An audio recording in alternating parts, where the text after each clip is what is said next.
السلام علیکم ویورز، یہ ویڈیو کرنٹ افیئر سے ریلیٹڈ ہے جو کہ جی کے یعنی جنرل نالج کے پیپر میں آ سکتے ہیں، اور سننے میں آیا ہے کہ پی پی ایس سی والے اب جنرل نالج کی ریشو کو بڑھا رہے ہیں، یعنی پیپرز میں جنرل نالج کے پیپر میں کرنٹ افیئرز کی ریشو بڑھا رہے ہیں اور کرنٹ افیئرز کے زیادہ کوسچن دے رہے ہیں۔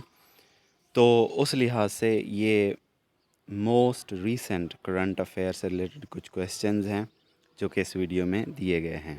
اسسٹنٹ رجسٹرار کوآپریٹو کا جو جنرل نالج کا پیپر ہے اس کے لیے کرنٹ افیئرز کے کچھ questions.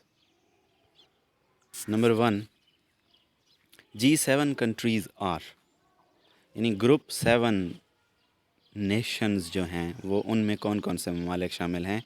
America, Britain, Canada, France, Germany, Italy and Japan. Question number 2 is, two countries took part in G7 summit یا meeting 2021 as the guests. Who were they?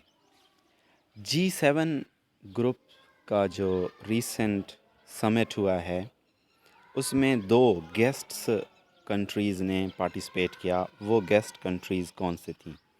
South Africa and India. یہ 2 countries تھیں جنہوں نے G7 کی meeting میں حصہ لیا۔ India and South Africa as well as dash took part in recent G7 summit. European Union, یعنی انڈیا اور ساؤتھ افریقہ جو کہ گیسٹ کنٹریز کے طور پر موجود تھے G7 سمٹ میں، اسی طرح یورپین یونین بھی موجود تھی G7 سمٹ میں۔ Recent G7 summit was held in Carbis Bay, Cornwall, England. یعنی ریسنٹلی جو G7 سمٹ ہوا جون کے مہینے میں ہوا 2021 میں، انگلینڈ میں کیربس بے، کارنوال میں منعقد ہوا۔ Recent G7 summit was held on dates, یہ 3 days سمٹ تھا اور یہ 11 سے 13 جون 2021 میں منعقد کیا گیا۔ 11 سے 13 جون، 11 to 13 June 2021۔ Dash has taken on the presidency of G7 group of nations in 2021. Answer is United Kingdom۔ یعنی ابھی جو سمٹ ہوا G7 کا اس میں پریزیڈنسی کس کو ملی؟ یونائٹڈ کنگڈم میں، اور یونائٹڈ کنگڈم میں ہی یہ اجلاس منعقد کیا گیا، یہ سمٹ منعقد کیا گیا۔ اچھا، یہ کچھ کویسچن تھے G7 سے ریلیٹڈ۔ اب کچھ کویسچنز ہیں انٹرنیشنل لیبر آرگنائزیشن سے ریلیٹڈ، اور اس کا اجلاس ایک ہوا ہے 109th سیشن ہوا ILO کا، تو اس میں پاکستان نے بھی پارٹیسپیٹ کیا اور پاکستان کو ایک خاص ممبرشپ دی گئی، تو اس کے بارے میں پڑھتے ہیں۔ Question number 7 is 109th session of ILO یعنی International Labour Organisation held in Geneva.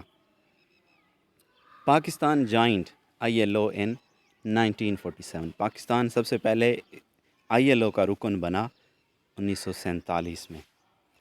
Pakistan became the regular member of governing body of ILO in.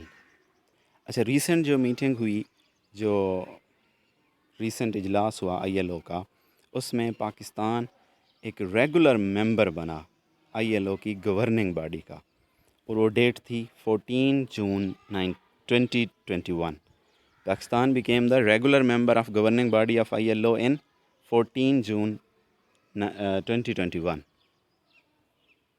Governing body of ILO consist of dash members. ILO کی جو governing body ہے اس میں کتنے members ہیں؟ 56 members ہیں governing body میں صرف۔ 11 4 new regular members of ILO، regular members of ILO were elected for the years 2021 to 2024، یعنی 21 سے 24 تک 4 نئے ممبرز ILO میں الیکٹ ہوئے، جن میں ایک پاکستان تھا۔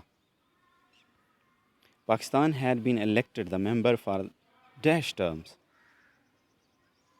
پاکستان جو ہے 7 ٹرمز کے لیے ILO کا ممبر بنا ہے۔ Pakistan had been elected the member